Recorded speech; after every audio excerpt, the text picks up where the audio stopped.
人喺上帝面前問你兩條問題：你願意一生嘅去跟隨佢，承認耶穌係你嘅救主並生命嘅主，願意一生一世跟隨佢嗎？我願意。好，我再問你第二點問題。第二問題就係當你受浸加入咗教會嘅時候，你願意投入教會同弟兄姊妹一同建立教會，見證上帝全心全意嘅服侍佢嗎？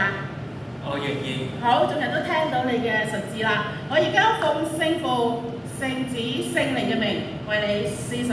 他救了我，他救了我，從追逐聖火旁，在各各他為我付上代價，我一切罪主已完全卸了，是我客嘅天為白晝。好，感謝主。而家咧，我哋有一段詩歌敬拜嘅時間。